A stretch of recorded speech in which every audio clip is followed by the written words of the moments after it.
하나님이 만드신 이 아름다운 이 창조의 세계에 죽음이 뚫고 들어왔습니다. 죄의 결과는 사망이기 때문에 아담과 하와가 범죄함으로 하나님이 창조하신 세계 속에는 죽음이라는 게 없었어요, 원래. 그런데 죄로 말미암아 죄를 타고 죽음이 이 땅에 들어와서 이제 이 온 세상은 다 이렇게 병들고 부패하고 그러다 이제 죽습니다. 자연 만물이 사실은 우리 인간 때문에 지금도 신음하고 있는 거예요. 로마서를 보면 자연 만물도 인간의 죄 때문에 신음하고 있다라고 말하고 있어요. 그러니까 엄한 피해를 지금 누가 보고 있냐면 인간 때문에 자연 만물도 심지어 짐승 모든 걸 포함하는 거죠. 다 죽음이 오고 고통이 온 거예요. 이 죄가 이 세상에 들어옴으로. 이것은 죽음이라는 것은 그래서 한 개인의 종말이에요. 육체의 종말이죠. 자, 그런데 오늘 이제 성경은 우리에게 한 개인의 종말이 아닌 역사의 종말을 이야기합니다. 역사의 종말. 하나님이 이 세상을 천지를 창조하신 이후로 이제 하나님께서 마지막 때에 이 세상을 오셔서 심판하심으로 역사를 마무리하실 때가 온다라는 거죠. 그러니까 지금 이 역사는 그러므로 지금 어디를 향해 가고 있느냐? 오늘 2024년을 살고 있는 우리는 어디를 향해 가고 있느냐? 주님의 재림을 향해 가고 있는 거예요. 주님의 재림을 향해 지금 가고 있는 것이죠. 근데 이 재림이 2024년 12월 31일이 될지 2025년 1월이 될지 우리는 이제 알 수는 없죠. 자, 그러나 분명한 것은 오늘 이제 이 본문에서 나와 있는 것처럼 하늘로 올려주신 예수 그리스도께서 다시 오시는 것, 이걸 우리는 이제 재림이라고 하죠. 다시 오심으로, 그때는 이제 심판주로 오시는 거예요. 2000년 전에는 우리의 구원주로 오셨다면 이제 예수님이 다시 올 때는 구원주로 오시는 것이 아니라 심판을 하시는 심판주로 이 세상의 마지막 때에 이제 오시는 것이죠. 자, 그러므로 오늘 이제 저는 이 본문을 가지고 함께 여러분과 함께 역사의 마지막이 되어지는 예수 그리스도의 재림에 대한 부분들을 통해서 우리가 좀 재림에 대해서 관심을 가져야 돼요. 관심을. 왜냐하면 이 재림은 하나님께서 이 성경 곳곳에 재림에 대한 내용들을 심어 놓으셨어요. 심어 놓으셨어요. 그러니까 내가 관심이 없다 하더라도 성경을 우리가 사랑하고 읽다 보면 재림에 관련된 부분이 성경에 무수히 많이 나와요. 그런데 우리가 관심이 없으니까 그런 구절들이 우리의 눈에 잘 들어오지 않는 것이지, 우리가 열린 마음으로 성경을 보기 시작하면 성경 안에 곳곳에 예수님의 재림에 대한 내용들이 많다라는 거죠. 엄청 많습니다. 엄청 많아요. 수없이 언급되고 있어요. 수없이. 예. 자, 먼저 그래서 우리가 재림에 대해서 관심을 가져야 돼요. 관심을 가져야 돼요. 왜냐하면 하나님의 말씀이 우리에게 재림을 기억하도록 곳곳에서 수도 없이 얘기를 하니까 이게 얼마나 중요한지를 알아야 되는 거죠. 성경이 중요하게 여기는 부분들은 중요한 거예요, 우리에게. 자, 한번 이제 대표적으로 찾아본다고 하면 마태복음 24장, 25장에 대해서는 거기에서 예수님이 다시 오실 예수님이 24장, 마태복음 25장은 온통 재림 때 어떤 일들이 일어날지를 가득 채워놓은 책이에요. 마태복음 24, 25장. 그래서 예수님이 다시 오실 때 재림에 대한 부분들을 아주 상세하게 언급을 해놨어요. 상세하게. 그것만이 아니라 예수님은 다른 복음서라든지 또 그런 데서 자신의 죽음과 아울러 재림에 대한 부분도 많이 이 사복음서에 예수님 많이 언급을 하고 계셔요. 근데 이제 예수님만이 아니라 예수님의 제자들도 사도들이죠. 사도들도 성경을 보면 재림에 대해서 많이 이야기를 하고 있어요. 많이 이야기해요. 특별히 이 베드로 전서 3장 19절부터 21절을 보면 이런 말씀이 있어요. 그러므로 너희가 회개하고 돌이켜 너희 죄 없이 함을 받으라. 이같이 하면 새롭게 되는 날이 주 앞으로부터 이룰 것이요 주께서 너희를 위하여 예정하신 그리스도 곧 예수를 보내시리니. 하나님께서 새로운 날을 주신다고 약속을 하고 있고 그 날에 예수 그리스도를 보내주신다는 거죠. 재림에 대한 이야기예요.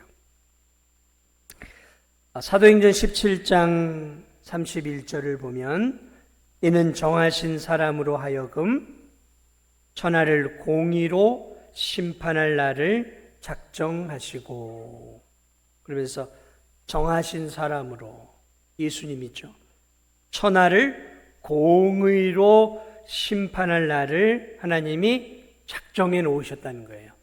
공의로 역사를 심판할 날을 예수님을 통해 하나님이 그 날을 작정해 놓았다는 거예요. 작정해 놓았어요. 그러니까 D-Day가 있는 거예요. D-Day가 있는 겁니다. 베드로후서 3장 8에서 10절 보면은 이런 말씀이 있어요. 사랑하는 자들아, 주께는 하루가 천년 같고 천년이 하루 같다는 이 한 가지를 잊지 말라. 주의 약속은, 여기 이제 재림에 대한 약속이에요. 주의 약속은 어떤 이들이 더디다고 생각하는 것 같이 더딘 것이 아니라 오직 주께서는 너희를 대하여 오래 참으사 아무도 멸망하지 아니하고 다 회개하기에 이르기를 원하시느니라. 그러나 주의 날이 도둑같이 오리니 그날에는 하늘이 큰 소리로 떠나가고 물질이 뜨거운 불에 풀어지고 땅과 그 중에 있는 모든 일이 드러나리로다.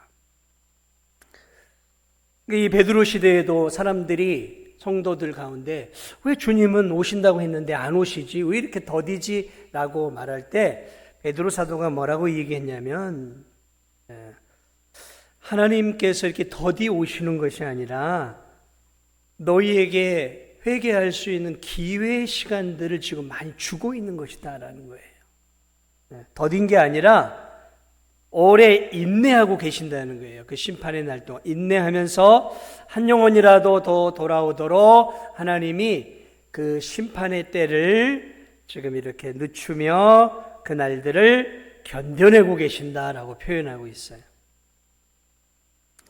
자, 이처럼 초대교회 시대에는 성도들이 재림을 굉장히 사모하고 재림을 기다렸어요. 그래서 이 서신서들마다 예수님의 심판과 다시 오심에 대한 내용들이 많아요. 그래서 이 초대교회 성도들은 마라나타 주 예수여 어서 오시옵소서 하는 마음으로 예수님의 재림을 사모하며 굉장히 기다렸어요. 그런데 이제 그 예수 그리스도의 그 재림이 이제 벌써 예수님 승천하신 이후로 2000년이라는 시간이 흘러가면서 예수님은 분명하게 오늘 본문에 있는 것처럼 천사의 고백처럼 이 예수는 하늘로 올라가심을 본 그대로 오신다고 했는데, 이게 이제 더 예수 그리스도께서 약속은 하셨지만 아직 오시고 있지 않아요. 그러다 보니까 이 교회에서는, 오늘 우리도 마찬가지예요. 교회 성도들은 시간이 갈수록 이제 이 재림에 대한 교리나 이 재림에 대해서 별로 기대하는 마음이나 사모하는 마음들이 별로 없어요. 지난 2000년 동안 예수님 다시 오신다고 성경은 줄기차게 이야기를 하고 있지만 2000년 동안 예수님은 오시지 않았단 말이죠. 그러니까 많은 목회자나 성도들의 머릿속에는 우리 시대에 오겠어? 2000년 동안도 아직 안 오셨는데 내 시대에 오겠어? 라는 안일한 마음들이 우리 마음 속에 있다라는 거죠. 그러니까 예수님의 재림에 대해서 우리가 주의를 기울이지 않고 소홀하게 여기는 것은 우리가 이 하나님의 약속을 소홀히 여기고 있는 거예요. 근데 이제 그렇게 소홀히 여기는 이유 중에 하나가 지난 2000년 동안 오시지 않았단 말이죠. 그러니까 내 시대에 올까? 한번 질문을 드려볼게요. 내 시대에 올 것이다. 몇 분이나 계실까요? 내 시대에 올 것이다. 아마 손들라고 하면 한두 분 들면 많이 들 거예요. 아이, 내 시대에도 안 올 거야. 내가 이제 살 날도 얼마 안 남았는데 이제 나는 천국에서나 예수님 뵙겠지. 다들 그런 마음들을 갖고 우리가 신앙생활을 어떤 면에서는 하고 있다는 것이죠. 그런 면에 있어서 예수 그리스도의 재림의 교리가 오늘 교회 안에서 소홀하게 다뤄지고 있고, 또 하나는 오늘 우리의 먹고 살아가는 현실적인 삶 때문이에요. 여기 계신 분들 가운데 편안하게 돈 벌고 여유 있게 돈 벌고 편안하게 그냥 살아가는 분들이 계셔요? 아무도 없어요. 우리가 먹고 살려면 땀을 흘려야 돼요. 요즘은 주부들도 다 일해요. 다 일해요. 그냥 요즘 할머니들도 일하고 할아버지들도 일하고 중고등부 학생들도 일해요. 막 편의점 같은 데 보면 중고등부 학생들이 수업 끝내고 와가지고 막 또 물건 팔고 있고, 그냥 이 진도 땅도 일 안 하는 사람이 없어요. 학생들도 또 이 연세 드신 노인들도 보면 거기 가서 풀 뽑고 앉아 있고, 어디 가서 논밭에 가가지고 구기자 따고 앉아 있고 다 하고 있어요. 다 배주. 노는 사람이 없어요. 노는 사람이 없어요. 참 노는 사람이 어디 있겠습니까? 근데 참 너무들 바쁘게들 지내요. 그래서 참 한편으로는 안타까워요. 주님의 재림이고 뭐고 오늘 먹고 사는 일에 정신이 없는 거예요, 우리가. 오늘 이 하루에 그냥 온통 오늘 받을 일당을 생각하면서 살아가는 거예요. 현실의 삶이죠. 현실의 삶. 이 현실의 삶이 고달프고 힘드니까 보여지지 않는 하나님의 나라와 다시 오실 예수님의 재림은 그냥 기억 속에도 없는 거예요. 겨우 우리가 갖는 것은 뭐냐면, 그래, 내가 예수님 잘 믿다가 하나님 나를 부르시면 내가 영원한 하나님 나라 천국 가지. 이제 그 믿음은 있는데 불현듯 내가 부기자를 따다가 주님이 오실지도 모른다는 그런 어떤 재림에 대한 긴박성과 갈급한 마음들이 오늘을 살아가는 우리 성도들 마음속에 이런 현실적인 눈에 보이는 삶에 의해서 자꾸 사라져 가고 있다는 거죠. 그런데 그러기에는 오늘 성경은 너무 많이 재림을 이야기하고 있어요. 우리가 사소하게 여겨서 안 된다라고. 그래서 어떤 성경을 연구하는 분은 성경의 거의 3분의 1이 재림과 관련돼 있다라고 말할 만큼 굉장히 많은 재림에 관련된 부분들을 다루고 있다라는 것이죠. 그렇습니다. 사랑하는 여러분, 재림이 오기 전에 어쩌면 우리는 이 세상을 떠나 하나님 나라에 갈 수 있을지 모릅니다. 그러나 분명한 것은 주님이 우리에게 성경을 통해 재림을 준비하고 살아가라 말씀했다면 오늘 우리는 우리의 다가올 죽음도 준비해야 하지만 우리 시대에, 어쩌면 내 시대에 주님이 오실지 모른다는 그런 긴박감을 가지고 살아가야 되는 것이죠. 특별히 오늘 이 시대는 주님의 재림이 너무 가까운 징조들이 많아요. 너무 많아요. 저는 종종 이 나라를 소돔과 고모라로 비교하는데 정말 소돔과 고모라처럼 돼가고 있어요. 그런데 여러분 아세요? 소돔과 고모라, 노아의 홍수, 이런 것들이 무엇과 굉장히 연결이 되어 있냐면 성적 타락이에요. 성적 타락. 동성애, 근친혼, 하여튼 입에 언급할 수 없는 그런 성적 문란이 타락의 마지막입니다. 타락이 항상 마지막이 그거예요. 근데 지금 대한민국이 그렇게 가고 있어요. 이미 유럽이나 미국은 이게 우리가 생각하는 것보다 굉장히 심각해. 두려워요. 사실은 두려워요. 참 무서운 세상이구나. 두려운 거죠. 선진국이니까 참 잘 살고 자연 환경도 좋고 복지 혜택도 우리나라보다 좋은 나라도 많은데 그 나라들이 대부분이 영적으로 보면 소돔과 고모라가 지금 돼가고 있어요. 역겨운 거죠. 역겨운 거예요. 주님을 알고 말씀을 알아갈수록 이제 그런 나라들을 볼 때 막 구역질이 날 때가 있어요. 너무 짐승같이 살아가는 거예요. 짐승이죠. 네. 짐승과 행음을 하고 남자끼리 여자끼리 오늘은 남자 했다, 내일은 여자 했다. 그냥 제멋대로 해도 그런 것들을 다 받아주고 이런 두려운 이 시대를 바라보면서 정말 주님이 정말 가까이 올 때가 되었다라는 것들을 느껴봅니다.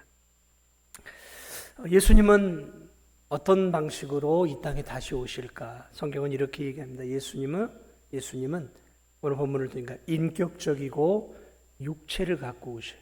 인격적으로 오시고 육체를 갖고 오셔요. 그러니까 예수님이 부활하실 때 부활체 몸을 입으셨거든요. 도마에게 내 못 박히는 손 넣어봐라.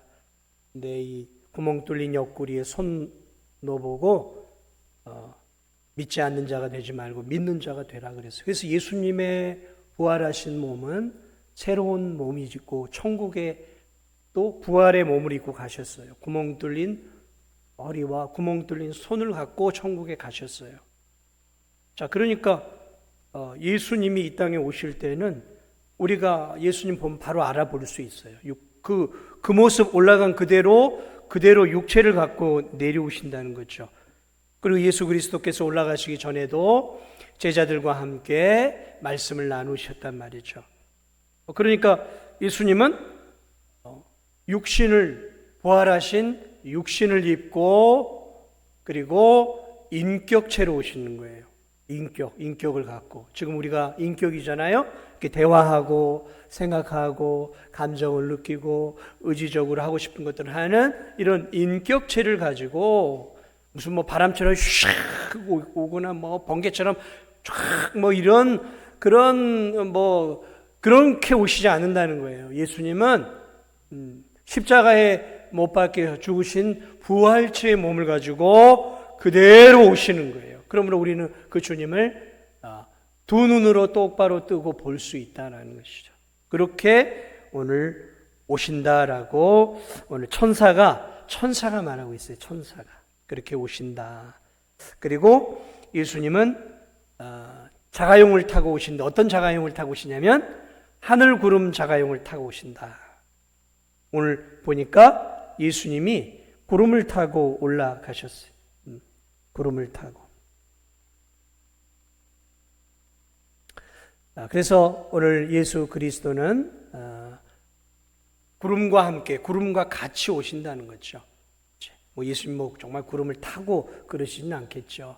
그러나 구름 속으로 해서 이렇게 올려주셨으니까 구름과 함께 이렇게 이제 오신다라고 천사가 말하고 있습니다. 마태복음 26장 24절에서도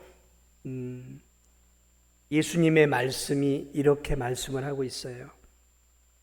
그러나 내가 너희에게 이르노니 이후에 인자가 권능의 우편에 앉은 것과 하늘 구름을 타고 오는 것을 너희가 보리라. 하늘 구름을 타고 오는 것을 너희가 볼 것이다. 그러니까 온 이 세상에 살았던 모든 사람들이 심판주 예수님이 육신을 입고 하늘 구름을 타고 구름과 함께 이 땅에 오는 것들을 보게 된다는 거죠. 이게 이제 예수님의 마지막 재림의 모습이. 요한계시록 1장 7절도 이렇게 얘기합니다. 볼지어다 그가 구름을 타고 오시리라.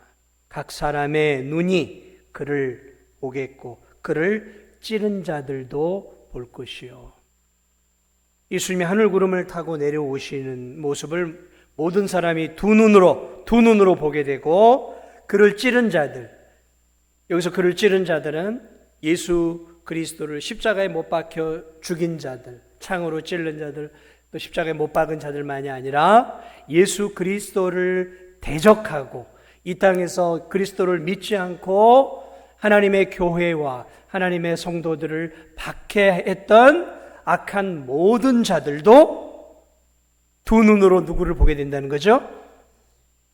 구름을 타고 오시는 예수님을 두 눈으로 본다고 해서 두 눈으로 생생하게 보게 된다는 거죠. 얼마나 그 사람들에게는 끔찍한 날이 되겠어요.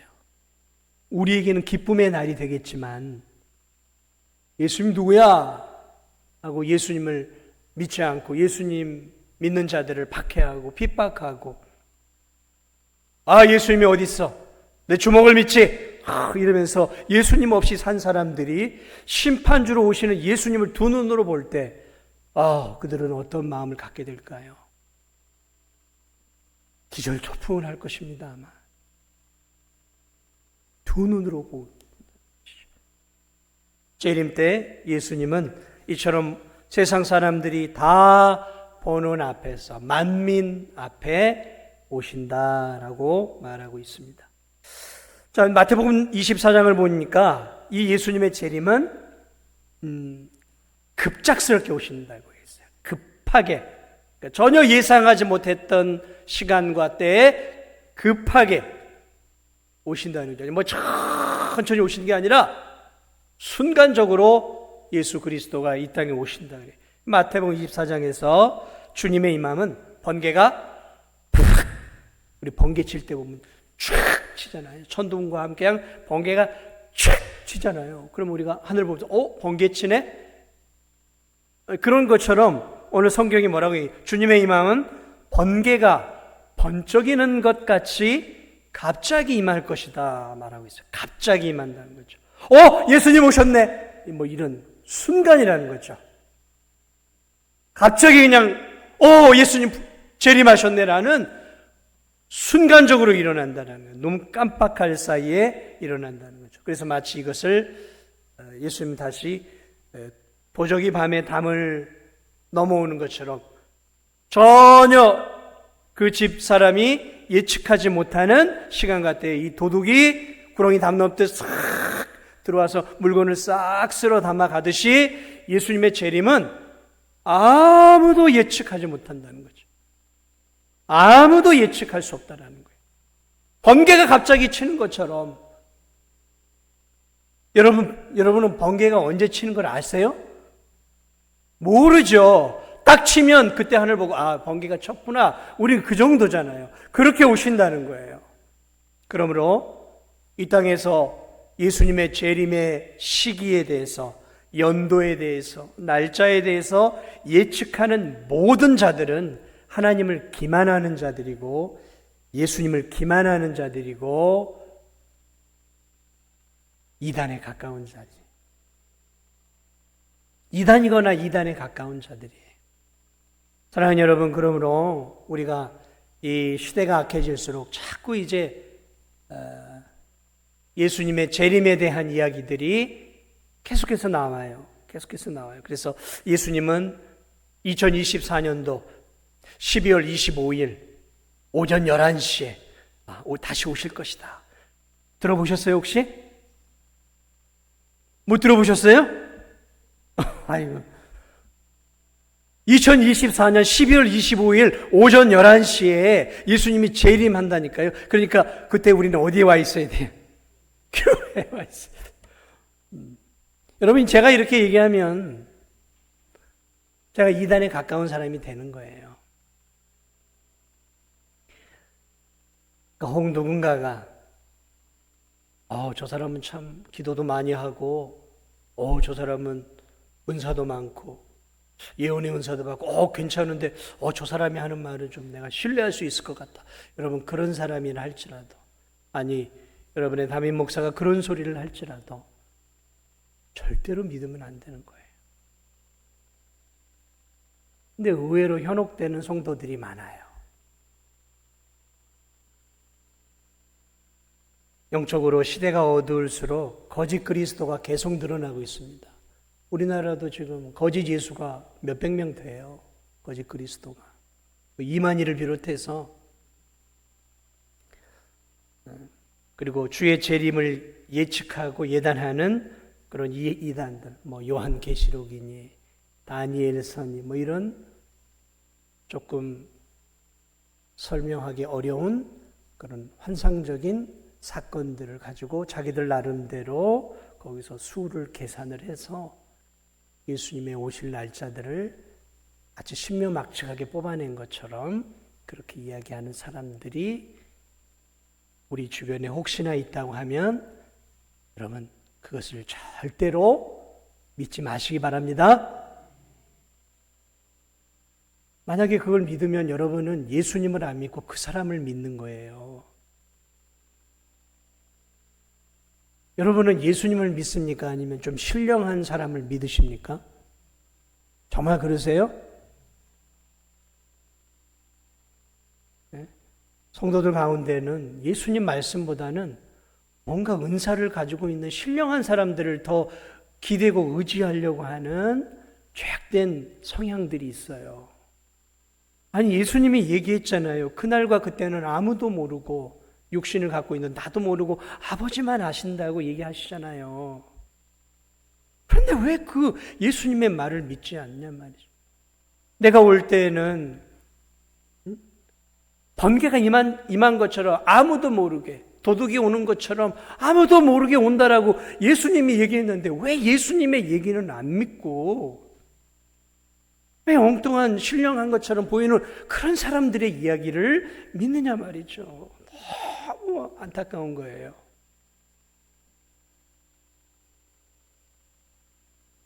사랑하는 여러분, 우린 사람의 메시지를 믿는 게 아니라 하나님의 말씀을 믿는 거예요. 하나님의 말씀을 잘 배워야 돼요. 그리고 정말 하나님 말씀 붙잡고 죽을 때까지 살아야 돼요. 다른 게 아니라 말씀 붙잡고 살아야 돼요. 결론을 좀 말씀드려보고자 합니다. 히브리서 9장 28절에 이런 말씀이 있어요.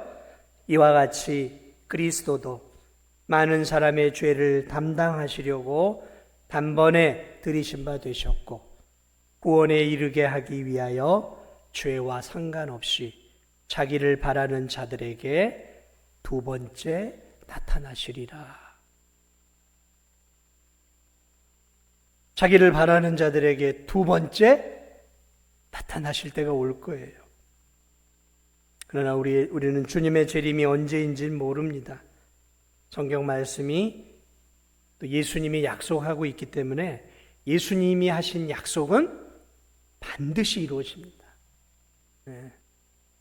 해가 서쪽에서 뜨는 한이 있더라도 예수님의 말씀은 반드시 일어납니다.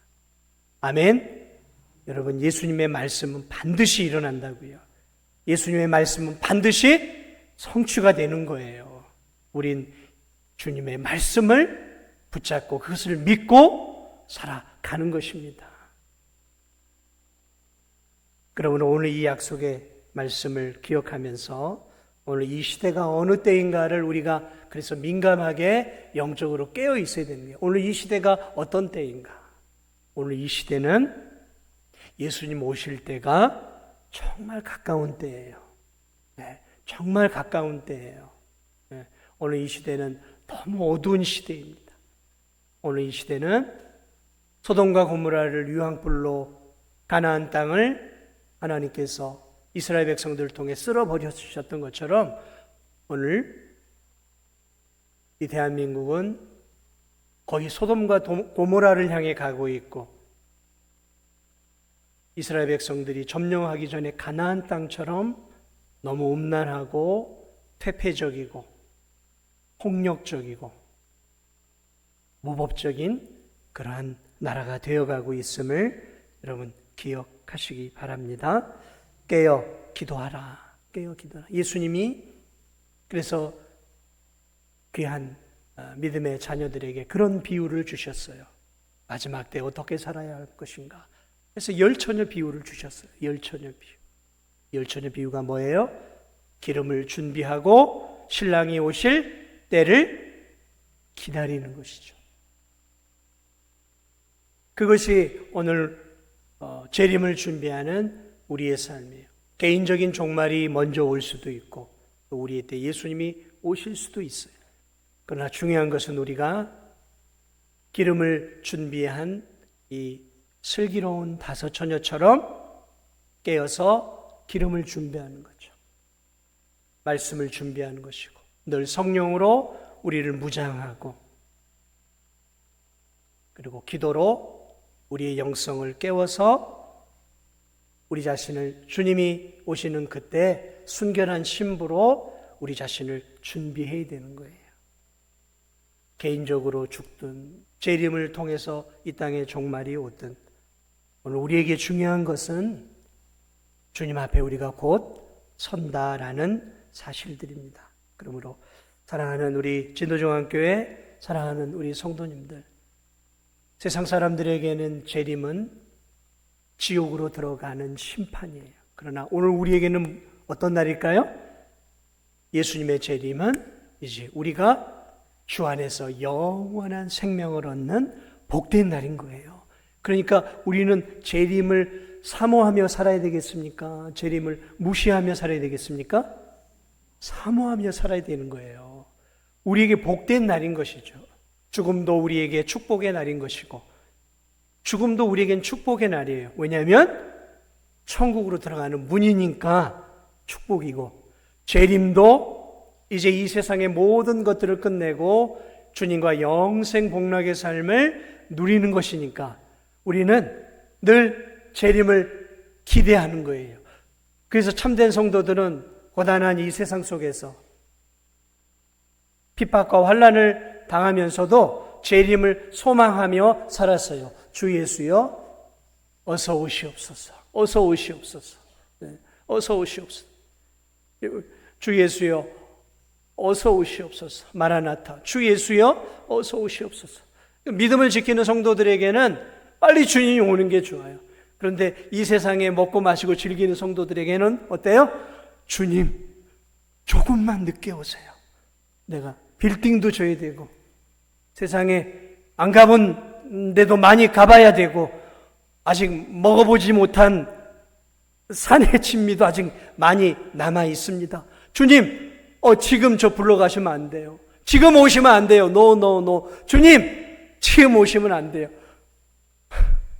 그러면 되겠습니까? 안 되겠습니까? 네. 우린 그런 모습들이 아니라 영원한 그 주님의 재림의 날들을 바라보면서 영광스러운 그 재림을 소망하면서 저와 여러분이 남은 생에도 정말 믿음 잘 지키면서 살아가시기 주님의 이름으로 축복을 드립니다. 한 주간도 그 소망 가지고 살아요. 우리 천국 소망 가지고 살아가는 거잖아요. 그러니까 천국과 재림은 같은 거예요. 그러니까 우린 재림을 소망하고 천국을 소망하면서 이 땅에서 그날을 소망하면서 주님이 기뻐하는 삶을 살아가시고 또 우리 2주간의 특별 새벽 기도가 있는데 그 새벽 기도를 통해서 우리의 영을 깨우고 우리의 믿음을 깨우고 우리 자신을 주님 앞에서 순결한 신부로 잘 준비해 갈 수 있는 저와 우리 성도들이 되시기를 주님의 이름으로 축복을 드립니다.